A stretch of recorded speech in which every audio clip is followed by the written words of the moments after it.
एक ब्राह्मण चिल्लाते हुए आया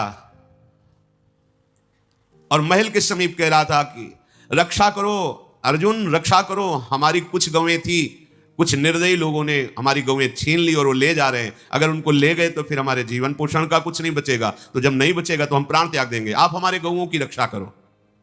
अर्जुन जी ने विचार किया कि उस समय महाराज युधिष्ठिर के सेवा में द्रौपदी जी थी कि ब्राह्मण का जबरदस्ती गोधन चुरा लेने वाले चोरों से तो युद्ध ही करना पड़ेगा, और अस्त्र तो महाराज के, प्रधान महाराज का महल, और वही पांचों भाइयों के अस्त्र।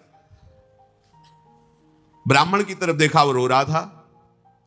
अर्जुन ने विचार किया अगर अस्त्र नहीं लेता तो कैसे बात बनेगी, अगर अस्त्र लेने जाता हूं तो इस समय महाराज युधिष्ठिर विराजमान है द्रौपदी जी के साथ, अगर वहां गया तो 12 वर्ष का वनवास निश्चित, इधर अगर नहीं गया तो ब्राह्मण शरणागत होकर पुकार रहा है, ये तो भारी अपराध बन जाएगा, और इसमें तो महाराज की कीर्ति भी क्षय होगी, तो 12 वर्ष का वनवास मुझे तो भोगना पड़ेगा, ब्राह्मण की रक्षा होगी, महाराज की कीर्ति होगी, इसलिए मुझे जाना ही चाहिए महल के अंदर।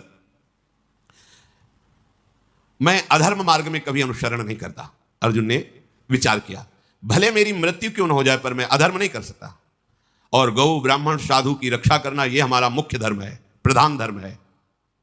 ऐसा निश्चय करके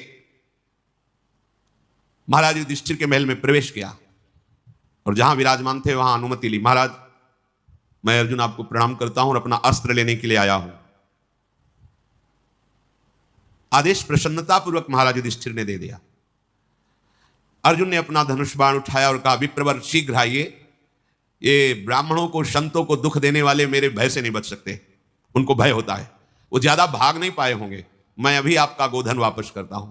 महाबाहु अर्जुन ने धनुष और कवच धारण करके रथ पर आरूढ़ होकर के जिस दिशा में गौओं को ले गए थे उधर गए और उन चोरों का वध किया और गोधन वापस ब्राह्मण को दिया। ब्राह्मण बड़ा प्रसन्न हुआ, आशीष देते हुए अपना गोधन लेकर वापस हुआ। पांडुपुत्र सव्यसाची धनंजय जब लौट के आए तो माता को और गुरुजनों को प्रणाम किया। महाराज युधिष्ठिर के पास सूचना भेजी कि मैं मिलना चाहता हूं। महाराज आए तो उनका, प्रभु, जो नियम था उसको मैंने भंग किया, इसलिए देवर्षि नारद जी के द्वारा निश्चित किए हुए नियम के अनुसार मैं 12 वर्ष वनवास स्वीकार करता हूं।